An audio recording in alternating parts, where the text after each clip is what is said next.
스데반이 순교하는 현장에 그 역사적인 기독교 역사에서 빼놓을 수 없는 한 사람이 등장하죠. 바로 누구냐? 사울입니다. 사울이 스데반의 순교 현장에 처음으로 등장을 해요. 성난 군중의 행동으로 보아 그는 단순 동조자가 아니라 이 스데반의 죽음에 깊이 관여한 책임자로 보입니다. 스데반의 죽음과 사울의 등장은 이제 새로운 전환기를 열었어요. 바로 예루살렘 교회를 향한 큰 박해가 일어나서 그로 인해서 사도를 제외한 모든 믿는 자들이 다른 지역으로 막 이제 흩어지게 된 겁니다. 그러나 이것은 오히려 이후 예루살렘과 베드로 중심의 전도 사역이 이제는 바울 중심의 이방인 전도 사역으로 전환될 것에 대한 어쩌면 이 전주곡임을 우리는 잘 알고 있지요. 그래서 박해를 피해 믿는 자들이 온 유대와 사마리아로 흩어졌고, 놀랍게도 흩어진 자들은 피난길에도 무서우니까 꼭꼭 숨고 입도 봉하고 왜 예수 믿는 것 때문에 좀 쫓겨났으니까 무서워서 그래야 했음에도 불구하고 뭘 했다? 복음을 전했다라는 거예요. 피난길에 막 도망가면서 복음을 전했다는 거예요. 이때 복음 전도의 주역이 누구냐? 바로 빌립이라는 사람, 빌립. 그는 스데반처럼 7 지도자 중에 한 명으로 선출된 인물이었습니다. 또 그는 사마리아로 가서 복음을 전하고 또 표적을 행하고 귀신을 쫓고 병자들을 고치는 놀라운 능력을 보여주는데 본문 말씀 5절에서 7절에 기록되었습니다. 여기까지는 참 좋죠.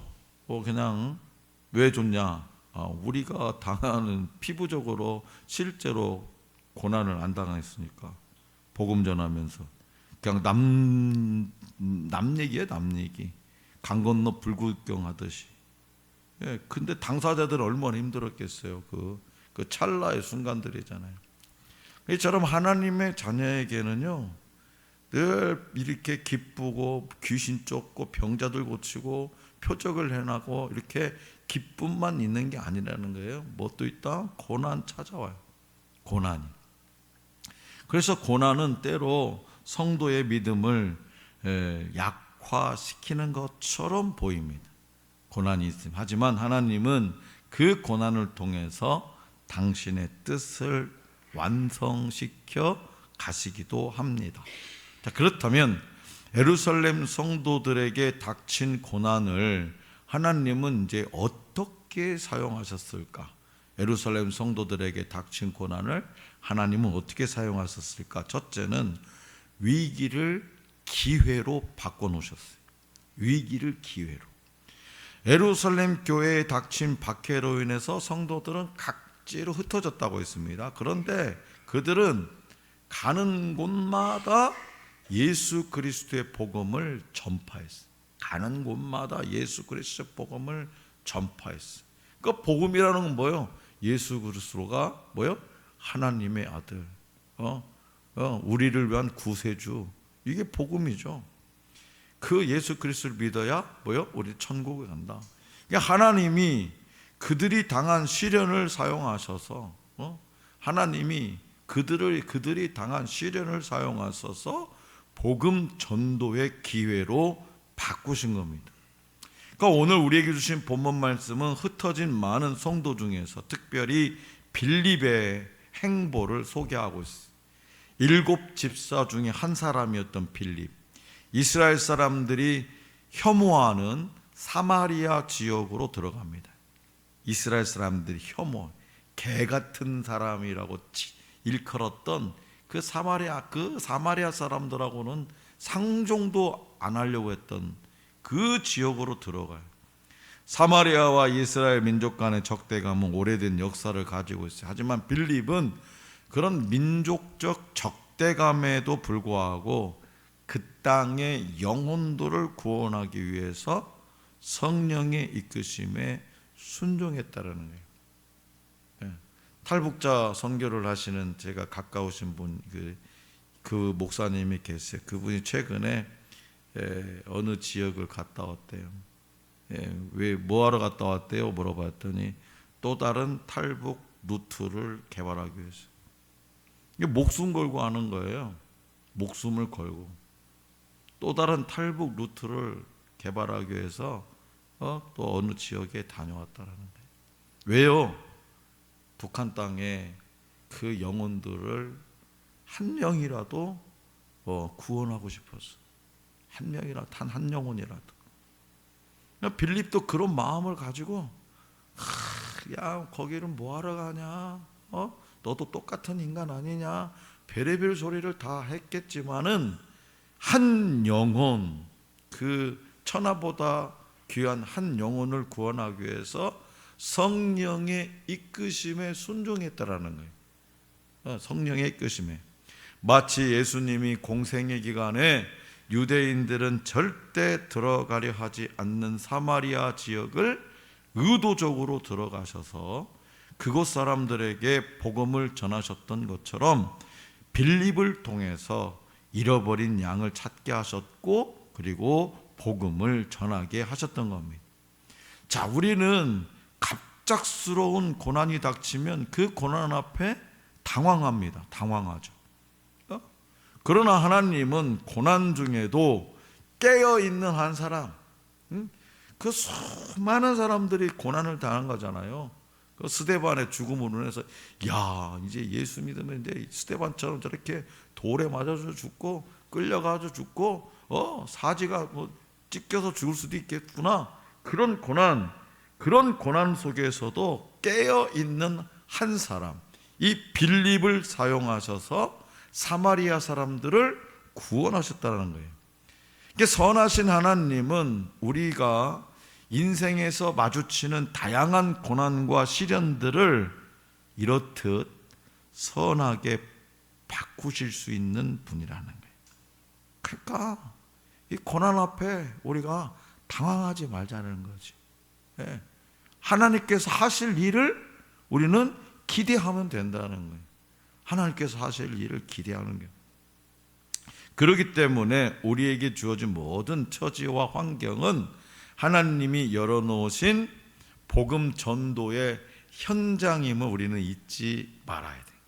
어떤 상황에서든 우리는 내 삶을 통해서 복음을 전할 수 있게 만들어야 된다는 거죠. 고난 중에도 영혼 구원이라는 이 사명에 헌신하고 있는 한 사람을 통해서 지금도 하나님은 당신의 나라를 세우고 확장하는 일을 계속해서 이루어 가신다는 사실을 우리는 기억하시기 바랍니다. 둘째로 하나님은 이 예루살렘 성도들의 고난을 통해서 뭘 하셨냐? 거짓에서 진리로 바꿔놓으셨어요. 거짓에서 진리로. 빌립은 사마리아로 들어가서 하나님 나라를 전했어요. 그런데 빌립이 복음을 전하기 전까지 사마리아 사람들은 누구를 막 따라다녔어요? 누구? 마술사 시몬.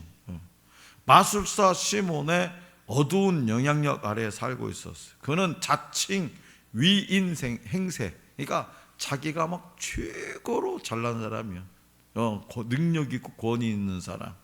자칭 위인 행세를 하면서 사람들을 마술로 현혹하는 사람이었어요. 그런데 빌립이 예수 그리스도의 복음을 전하면서 사마리아 사람들에게 영적 변화가 일어나기 시작했다는 거죠.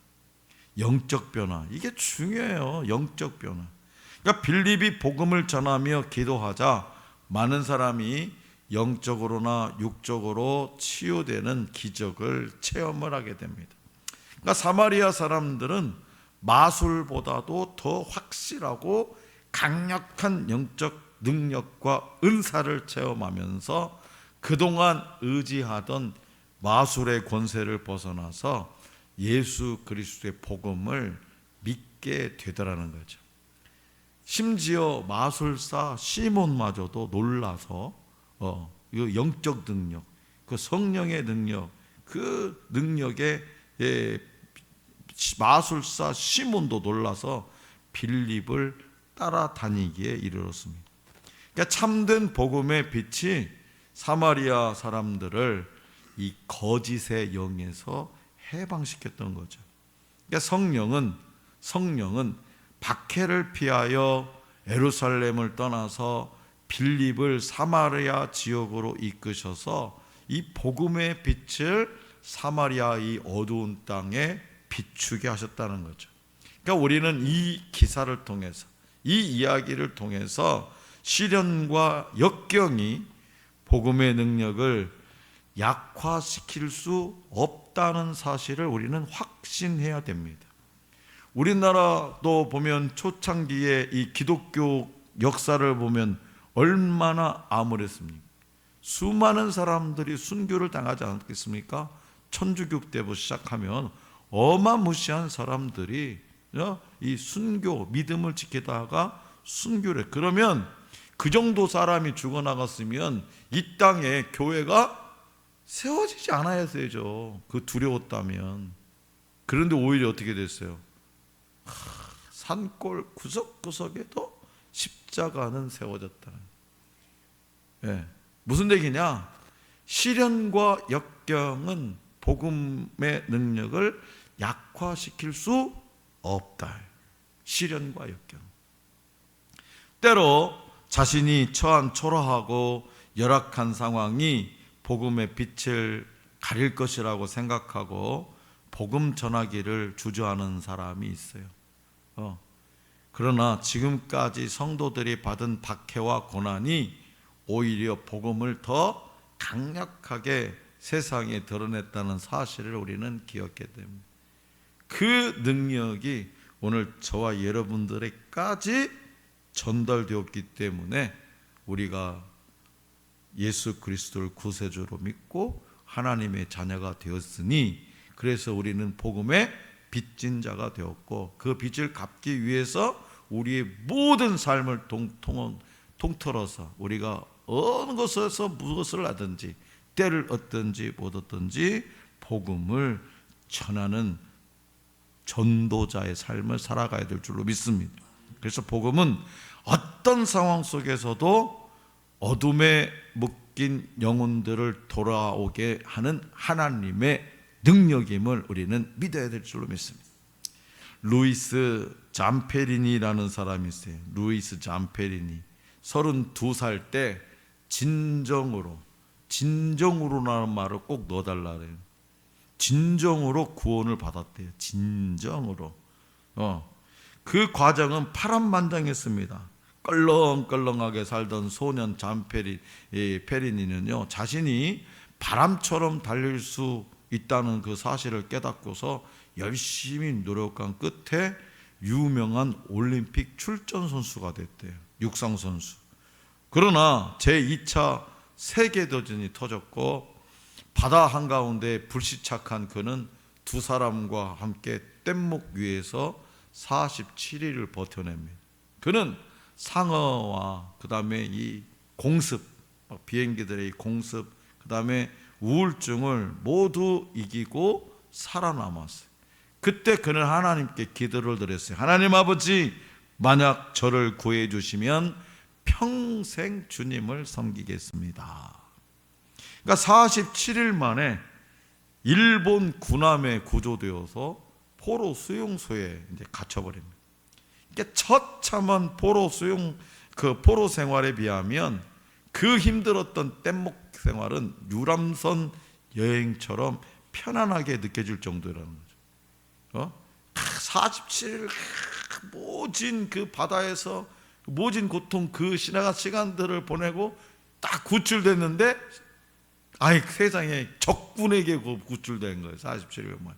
그러니까 포로 생활을 했는데 지독한 포로 생활. 비교해 보니까 뗏목 생활이 오히려 유람선 생활이에요.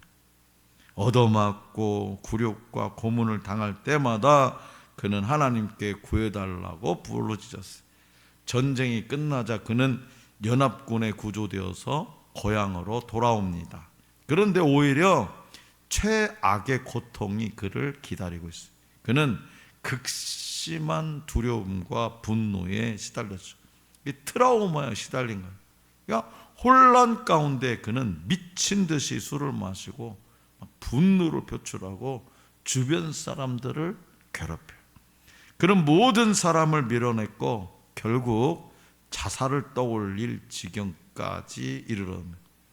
어느 날 그는 아내 손에 억지로 이끌려가지고 빌리 그레엄 목사님의 부흥 집회에 참석을 합니다. 잃은 양들을 앞으로 초대하는 시간이 되었어요. 잃은 양들.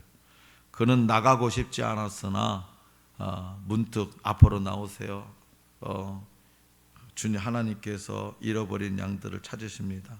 나가고 싶지 않았으나 문득 예전에 자신이 드렸던 기도가 생각나요. 만약 저를 구해 주신다면 평생 주님을 섬기겠습니다.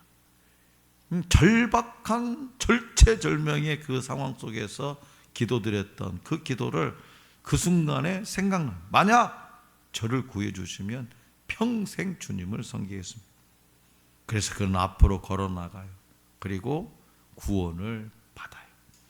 그날 집에 돌아온 그는 옛 삶을 상징하는 술병, 그 다음에 야한 잡지들을 쓰레기통에 집어 던집니다. 그리고 육군 항공대 복무 시절 받았던 성경책을 찾아내. 이제 그가 지난날을 회상할 때 가장 선명하게 보이는 것은 그가 겪었던 온갖 고난이 아니라 그를 구원한 하나님의 사랑이었더라는 거예요. 그날 그는 새 사람이 되었어요. 그래서 32살 진정으로 구원받은 날, 진정으로. 사랑하는 성도 여러분, 하나님은 성도들이 오늘 저와 여러분들이 받는 고난을 사용하셔서 세상에 복음을 전파하셨고 어둠에 묶인 영혼들을 빛으로 인도하셨습니다.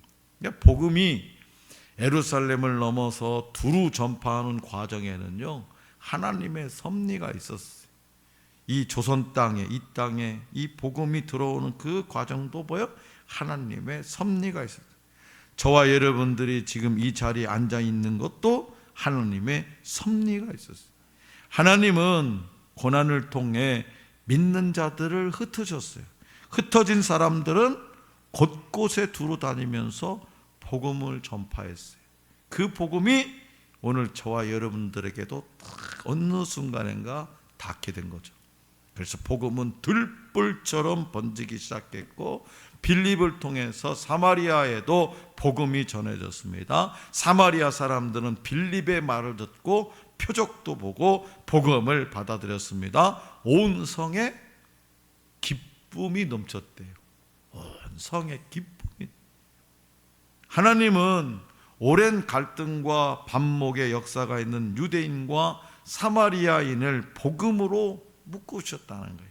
복음으로. 몇 년 전에 코로나 이전에 북한 그 탈북자들 중에 군인 출신들이 있어요. 그 군인 출신들만 모여가지고 선교회가 있는데 연천에서 2박 3일 동안 집회하는 동안에 제가 가서 찬양인들을 했는데 그분의 구호가 뭐냐? 복음 통일이에요.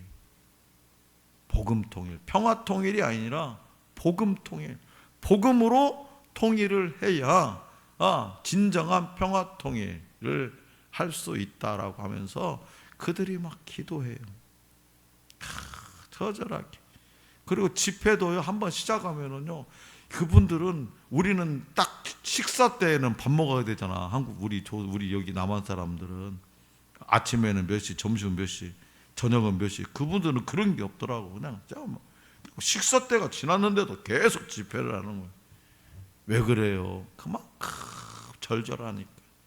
그만큼 북한 땅에 두고 온 형제 자매들을 생각할 때 마음이 아프기도 하고 하루빨리 통일이 되어서 복음으로 통일이 되어서 다시금 저 북녘 땅의 교회들이 문을 열기를 바라기도 하고, 그러더라고요.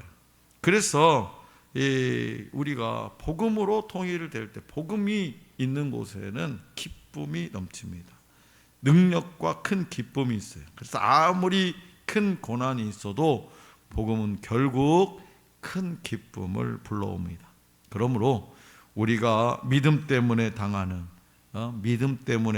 시련 또한 하나님의 영광을 위해 사용될 수 있음을 우리는 마음 깊이 새겨 두시기 바랍니다. 시련 중에 낙심하지 마시고 오히려 우리를 통해서 영혼 구원의 역사를 행하실 그 하나님을 기대하며 준비하는 저와 여러분들이 될 수 있기를 간절히 기원합니다.